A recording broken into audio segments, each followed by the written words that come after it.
You have a spare tire? What about spare parts? This is Eric Stark with the Smart RVer podcast, delivering the smarts you need to enjoy the freedom of the RV lifestyle without the fear of breaking down. So on some of the past episodes, I was talking about our 100th episode, which was coming up, supposed to be on May 6th. Well, we've changed that to May 27th. That's going to be a live event on YouTube. But the reason why it's changed is because of our scheduling. I was going to go for a weekly podcast starting in May, but there's just too much going on, and we're going to stick with the bi-weekly schedule. Much easier to do right now. There's just too many things happening. So rather than skipping episodes, missing them altogether, we just decided to stick with the bi-weekly. Makes it a little bit easier. We're working on getting some episodes in the bank so we can get to a weekly schedule, but it's hard to do. Just so much happening. And also in July is the time to come to Montana, and we want to encourage everybody who listens to the podcast to come to Montana in July. Come by the store. We're in the Bitterroot Valley, which is an awesome place. Come meet us. We want to meet you. We're going to have some things happening here. We got some suppliers that want to donate products. We're going to have the studio open. You can see what we do. And if you need any things done that we do when you're here, we can certainly accommodate you. We already have some people booking up for solar, for awnings, and different things. So we look forward to you to come and visit with us. Now, let's get into the show, Living the RV Life. New RVs are hitting the showrooms. And there's RVs for all the different lifestyles. There are so many different RVs on the market today. It's incredible compared to years ago, decades ago, where, it'd be like trailers and motorhomes, fifth wheels, trailers and motorhomes. That'd be it. Take it or leave it. There'd be a small, some micro RVs or micro minis as they were called.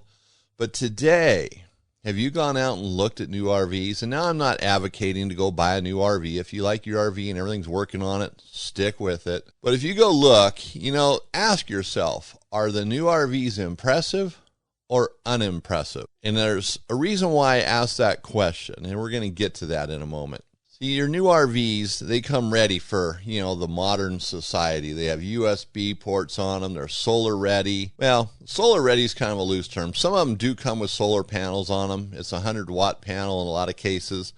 It's the beginning of a solar system, but it's not really an awesome solar system, but it gets you started. Solar ready sometimes is a gland on the roof where you can connect solar panels, and it's wired inside where you can put your charge controller. Saves a lot of labor for the installer later on.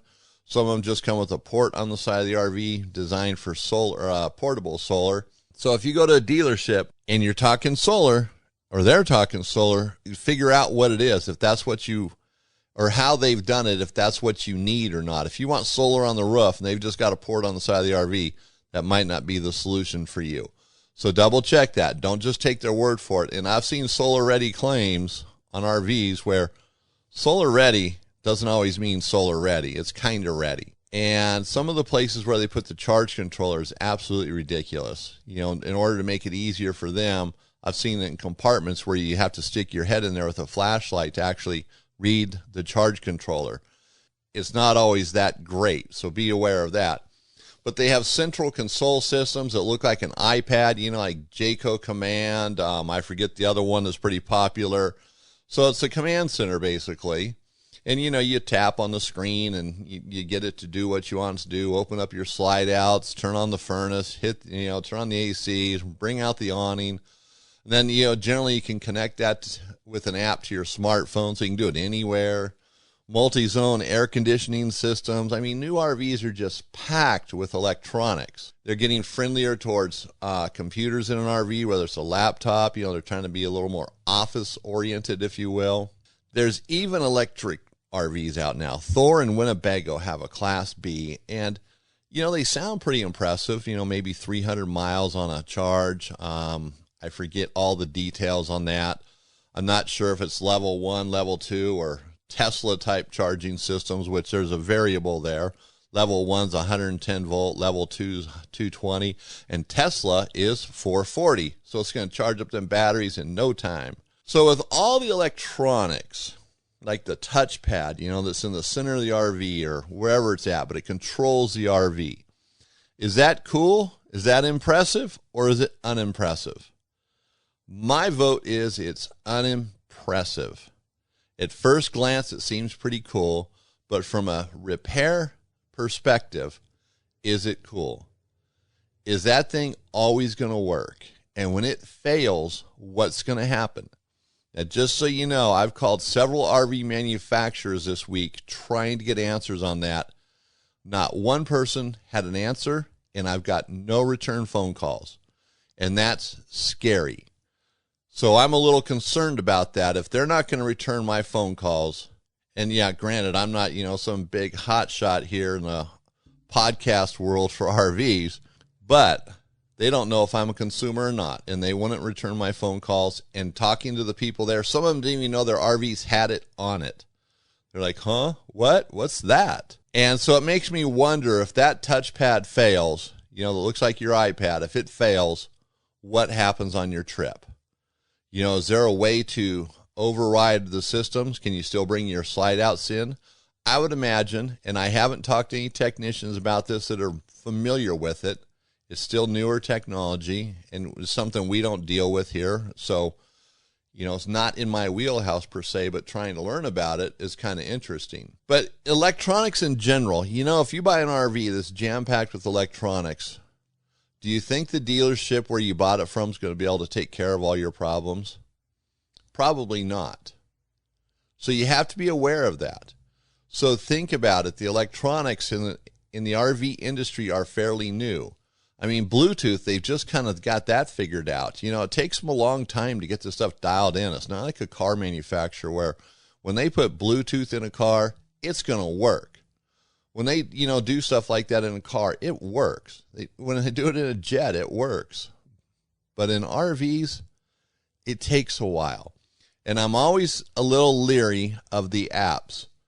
Is the company going to be here today and gone tomorrow? Are you going to be able to get parts for it down the road if it fails? When that app quit working, is it going to be because your electronics are outdated now and you've got to do a $500 or $1,000 upgrade that might not really be the simplest upgrade to do? Put in a new touchpad because yours is too old now. So those are things to consider. Does the touchpad have to be updated on the internet from time to time? It's like so many other things. If you don't do those updates, eventually it stops working, and then it's almost impossible to get it back on track. Like, some smart TVs can be that way. Without those updates, they're not so smart after all. So that's my deal. I think from a repair standpoint, new RVs are unimpressive. They have some really cool things, but until it's proven that they can get repaired, people know how to work on them, to me, it's unimpressive. You buy a car, you don't worry about it. You buy an RV, you might have to worry about it. Now, speaking of electric-powered RVs, or electric power in general, there's a new lithium-ion battery, or LifePo Battery, that I'm going to be talking about in the near future. Working on details with the manufacturer. Before I say their name, I want them to have this product in my store. But for right now, it's a game changer. And I have this one thing to say. Look out, Battleborn. And I've been a Battleborn fan. Look out, Battleborn. All right, now staying on the road. This is the section of the show I always love talking about because it's more about maintenance and education. And so I got an email from Frank, and he had some great questions. I don't have them all in front of me, but I went through this email. I'm going to have to pull it up. But a lot of questions about various things. And one of them has to do with spare parts, and that's the title of this entire episode. You have a spare tire. What about spare parts? See, that's Frank's question. What about spare parts? So I'm sure everybody that owns an RV has pulled a rabbit out of their hat by producing a spare part that saved the day. You know what I mean? Something breaks in the RV. You're out camping. The family's looking at you. Come on, Dad. Come on, Dad. Do something. And you pull this water fitting out. It's the only one you had, and you had it by chance. You bought two of them, and one was a mistake. You were going to return it. You never did. But that turns out to be the part that saved the day. We've all been there. when you act like a hero, yeah, I knew we'd need this, one day I bought this on, purpose, you, you exaggerated a little bit, and that's all right. But how many spare parts do you really want to keep in your RV? How many spare parts should you carry in your RV? For everybody, that's probably going to be a little bit different. You can tie up a lot of money in spare parts, and you might never really need them out on a trip. And sometimes by the time you get around to using it, it might be destroyed because it sat in your RV so long. So that's what we're going to cover today. Now, the first thing I'm going to talk about is appliances. You have a water heater, a furnace, an air conditioner, water pump. Those are kind of the main things. You might have a fireplace in lieu of a furnace. So, what kind of spare parts do you want to have? Do you want to carry circuit boards? Your furnace circuit board, your water heater circuit board, they're going to fail more often than anything else, but you want to carry a spare. Now, depending on your water heater and your furnace, that circuit board might actually be interchangeable. Good chance of that. It might not be ideal. Maybe you have an Atwood water heater and it's got I can't think of the term now. A potted board. So it might be a potted board. In other words, it's in a plastic case and filled with this clear glue, basically, that holds it all together, keeps it waterproof and from rattling. But, you don't have to have a potted board to get yourself through a trip. So circuit boards are going to depend. Oh, I didn't mention refrigerators. Refrigerators are a big appliance on an RV, and they do fail. Now, here's my take on circuit boards. They're somewhat fragile when they're not installed. You wouldn't want to leave it in the box they come in because generally they're not packaged that great for bouncing down the road for maybe months or years. They're put in a package to get them shipped to a business or a store. So a circuit board might be a little dicey. If it's an Atwood water heater and it's a potted board, buying one of those and keeping it someplace where it's not going to bounce as much would probably be okay. A furnace circuit board, possibly. But here's what I would do. If I'm going to carry a spare furnace circuit board or water heater circuit board, I wouldn't carry a refrigerator board. Too expensive. And they have several boards in a refrigerator, and, it's just not the same. But I would put the new board into the appliance. So if I bought a spare furnace circuit board, I'd just put it in the appliance and make the used board the spare. It works. You take it out, you wrap it in foam, put it in some place where it's going to be protected. I wouldn't put it in a compartment. I'd find a place in the RV for it. And I do that with some of the stuff, the more fragile things. That way they don't get destroyed bouncing around. If you put it in a kitchen cabinet wrapped in foam, mark on it circuit board, it's there. It's not going to be bouncing down the road and, in a compartment getting smashed by other things or in a toolbox. You have to think about that. And, I bring this up, too, because, I've had technicians driving vans before and, they're 100% mobile and they put circuit boards in there and, all of a sudden, these circuit boards aren't good anymore because they've been bouncing around for way too long. And they left it in the van. They forgot about it. And so it ruins them. That's my thinking on that. Now, there's other parts on furnaces and water heaters. There's thermostats, there's ECOs, there's relay switches, there's motors, there's gas valves. I don't think I would carry any of that stuff. If you had an Atwood water heater, suburban water heater, and if you wanted to carry a thermostat around, maybe you could. See, all this stuff becomes budgetary too. If you have an unlimited budget and you have a way to protect stuff, then carry it all. But if you have a limited budget, you want to be cautious and have the things that are going to fail. That can be a bigger problem. Generally, you can get by without heat. Even hot water you can get by without, but you got to have water, right? So that leads us into the next thing is water fittings.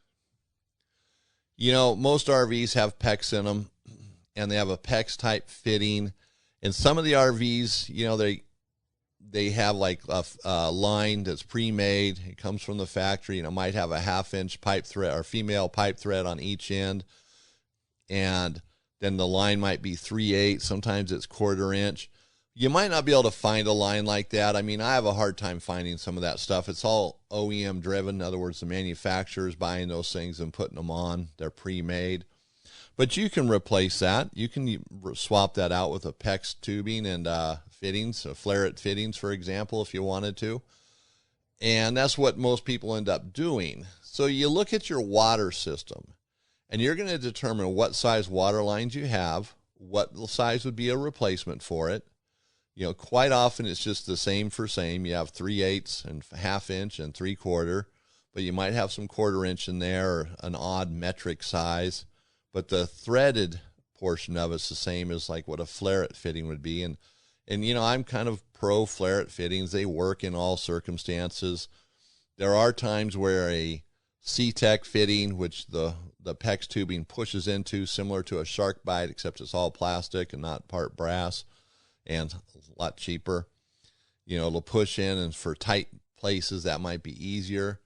But I would carry extra PEX tubing based on what your RV has in it. If it's all 1/2 inch and maybe a little bit 3/8, you know, just carry a little bit of 3/8 and maybe a little more 1/2 inch, like a 5-foot section of 1/2 inch, a 2-foot section of 3/8, or if you want to carry 5 and 5, whatever you want to do. If you don't have any 3/4, then don't carry any 3/4. We don't sell that much 3/4 inch type PEX fitting or PEX line or flare-it fittings. So you look at what you have and what you can adapt to. And I wouldn't go crazy, because there's really only a few fittings you need. You know, a PEX by 1/2 inch female flare, PEX by 1/2 inch male flare, PEX to PEX.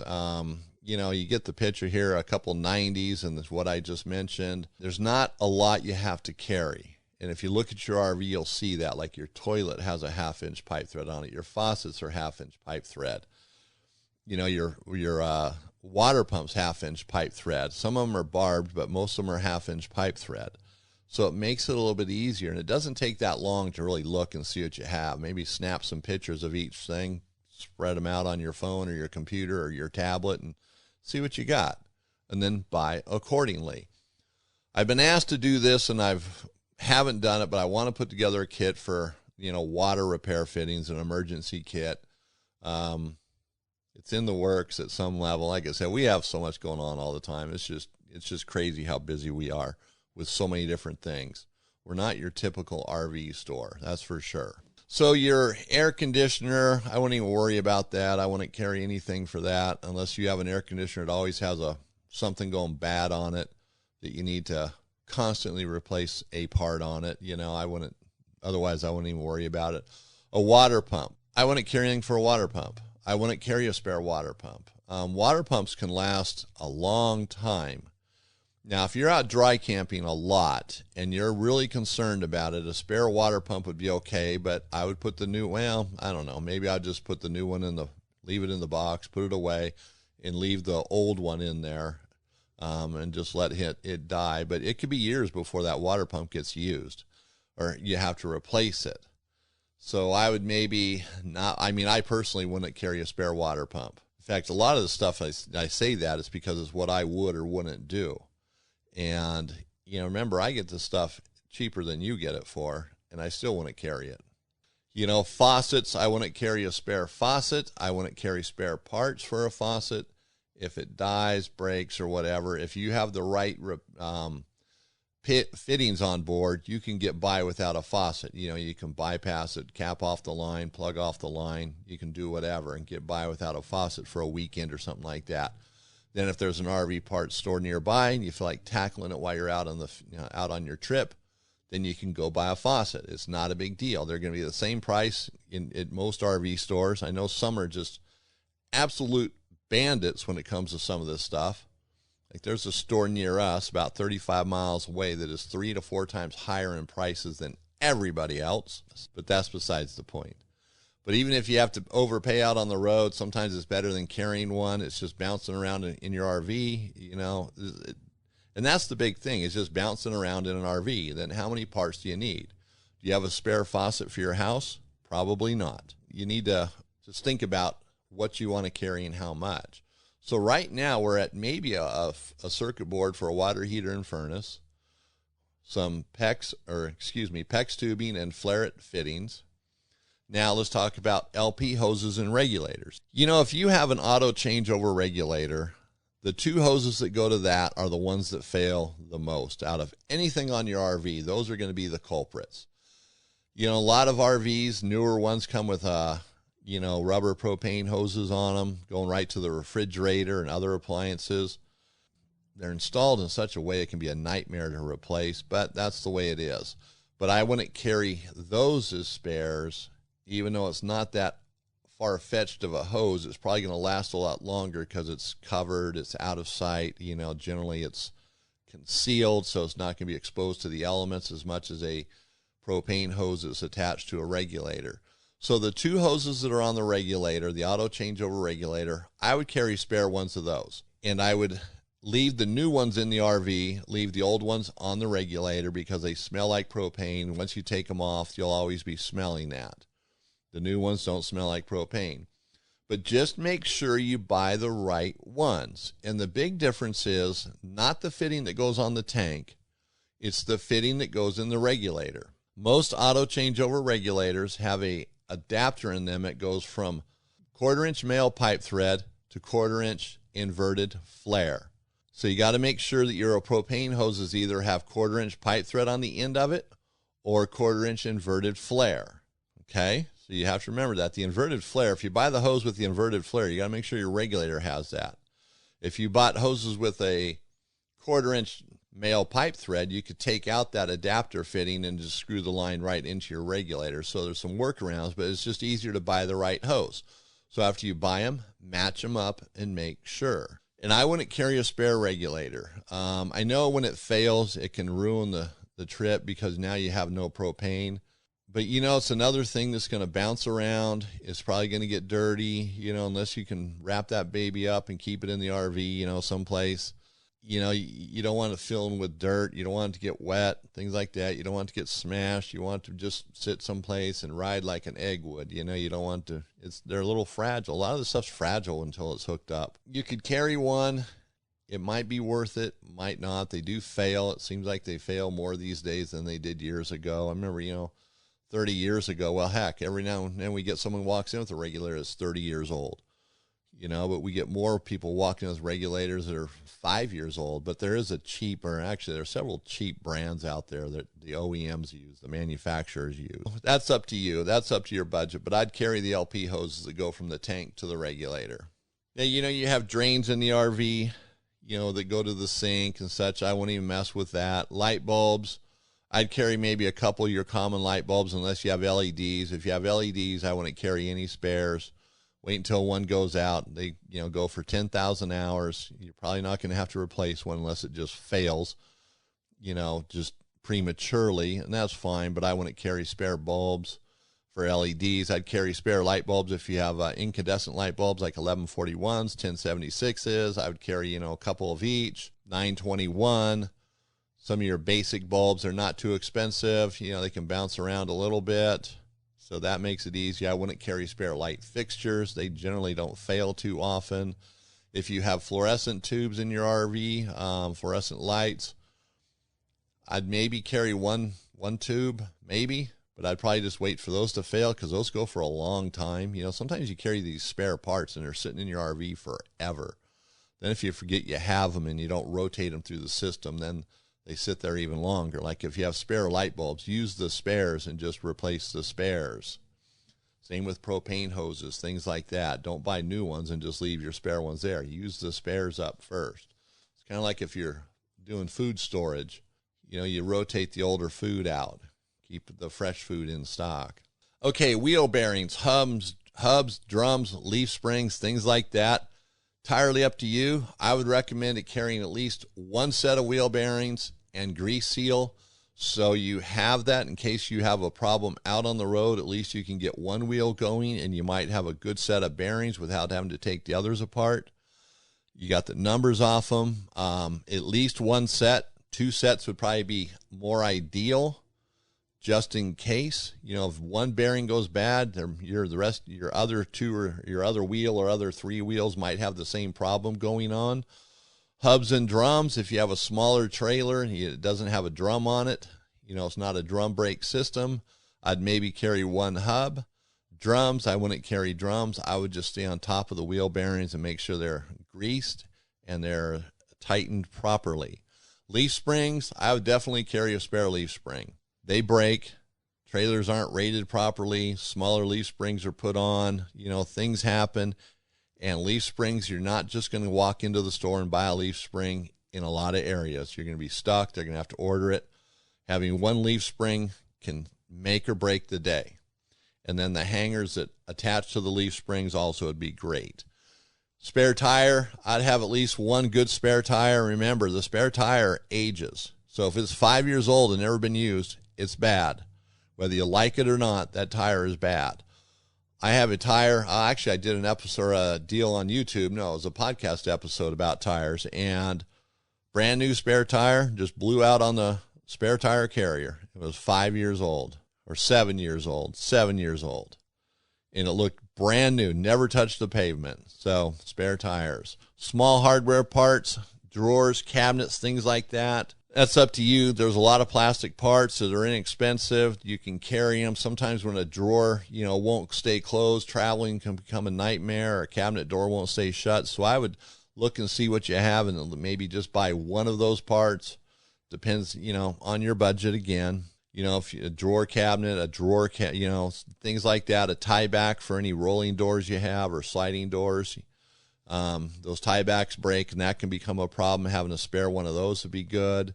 Vent lids, maybe I'd have a spare. If I had space for it, I probably would. An operator probably for the vent lid. Just make sure you buy ones that are right for the RV so you don't get out on the road and you go to replace it and it's not the right one. And remember, you sit on it for a long time, you're not going to be able to return it either. So that's my take on spare parts. So I'm going to have more of this on the website as well under this episode, number 98. Get into a bit more in detail. Our next stop is Death Valley, California. And what a unique place that is because it's in the desert. It's hot. It's warm. It has a great reputation. I've never been there, but it doesn't sound all that appealing. So, Alexis, why would I want to go to Death Valley, California? That's a good question. And it is very hot in the desert, but there are also a lot of things to see. There's several ghost towns that were left there, and they have a lot of neat things that you can check out as you travel through.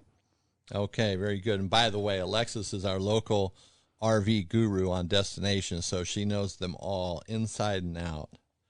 She might not agree with me, but okay, so now there's ghost towns there, remains of them.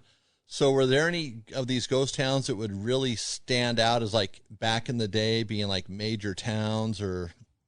Yeah, there's actually 3 of them that I would definitely recommend visiting. The first one is Rhyolite. It was huge. At one time, it had 10,000 people, and it even had its own newspaper and a 3-story bank, which was kind of unheard of out there. And that bank, there's still remains to it to see. Okay, very good. That's pretty impressive. Now, were there any other towns out there that were similar to that, or? Yeah, there's a couple more. Ballarat was a really interesting one to see. It was only inhabited for about 8 years, but there's still a few wooden buildings left behind that you can check out. And then there is Chloride City, and that's located in the Funeral Mountains, kind of in the saddle there. And that was famous for finding silver ore there. Okay, very good. So Funeral Mountains, that seems apropos to me. You're in the middle of the desert, 1,000,000 degrees out.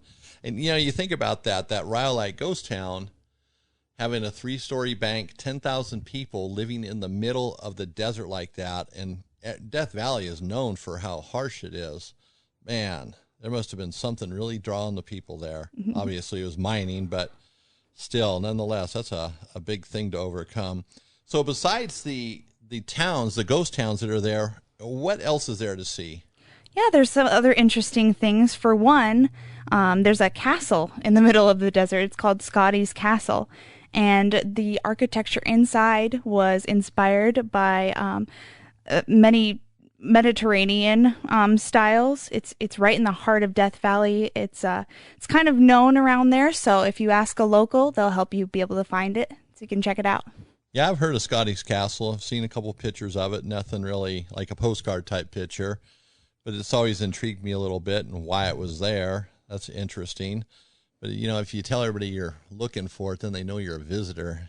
Set yourself up to get robbed or something, right? That's true. No. Okay, so what else is unique about Death Valley? You know, one other fun fact is that Star Wars was actually filmed in the valley.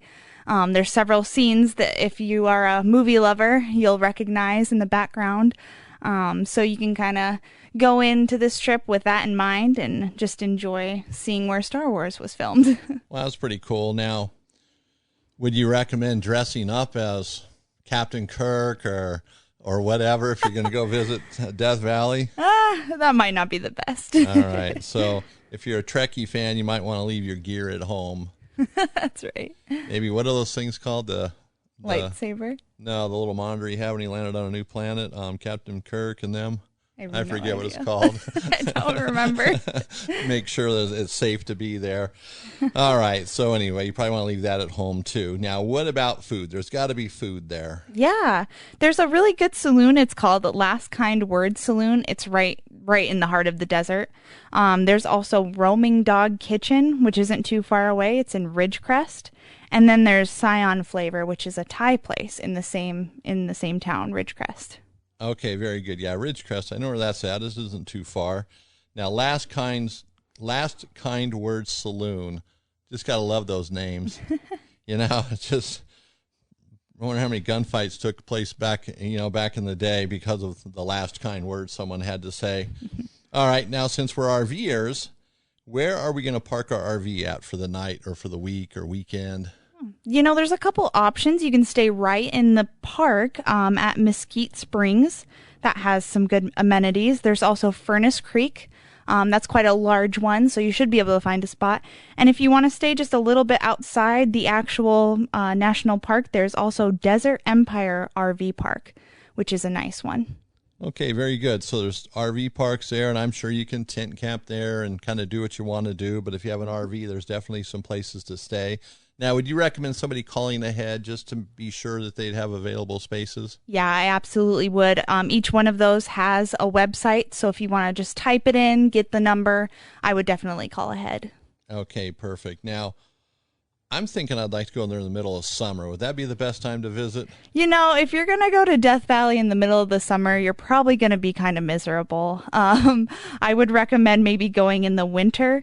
And actually, the spring is supposed to be very beautiful because the flowers are in bloom there.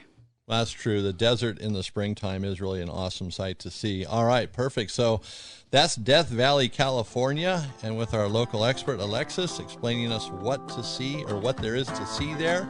RV Envy. Here's the coolest little item I've seen in a while for propane tanks. You have one of these, you will definitely be cool. Yeah, whatever your definition of cool is. So Mopica makes this wireless propane gauge, and it'll work on a single tank or dual tanks. And I'm going to have these on our website, but they're really nice. And, you know, the smaller gauges, the stick-on ones, they seem to have just gone off the market. I don't know what happened. There was a lawsuit, but they're gone. There's one that'll go into the fitting of the tank, and they're, you know, about $45-50. It's a gauge leak detector. They work good. You know, it's a mechanical gauge basically, so it's going to work good, problem-free. But this Mopica one, there's an app that you can put on your phone so you can check your gauges from wherever, and it also has a receiver that can go inside your RV, which will also check the gauges, so you can check it either way. If you don't want to monkey with the app, then you can just use the receiver inside the RV. And these things install real easy. They're not a big problem. The only thing I see with this is if you get your propane tanks filled, you take them off your RV and take it in. The transmitter on the bottom of the tank, that's where it mounts. It mounts with magnets. I would just take that off so it doesn't fall off while you're transporting your tank. And there's 3 little spacers that have to go on the bottom of the tank. And then they're on there kind of loose. I would take them off as well and just set them aside until you put your tank back in. That's the only downside I see to this. It's a nice system. It's easy to do. You can have this set up, and, you know, as long as in the amount of time it takes you to take your tanks off and put them back on really is what it's going to take to set up this system. It works great. and we've sold a lot of these. We have not had one return or one complaint. Check those out. There's going to be a link to these on our website at Arizona RV Parts Center. On our website at the Smart RVer under this episode, taking you to Arizona RV Parts Center, which we've been working on, and we're trying to get the entire inventory up to date, and then we're going to switch the name to the Smart RV Parts Center. So that's coming soon. So that's more confusion for you. So anyways, check that out. Episode 98. Generally, every episode we do, when we talk about anything, that's where you're going to find links for sure. There's always going to be links in other places, but that's just the easiest place to go. So that's going to wrap up our show today. A little longer than normal, but that's the way it goes sometimes. We have so much stuff we're always trying to get out to you guys. Sometimes these episodes go a little bit long, and it's all right. You're probably driving anyways, or working in your garage, or working on your RV, right? All right, this is Eric Stark with the Smart RVer podcast. It has been awesome hanging out with you guys today. If I don't see you on the road, let's connect at thesmartrver.com.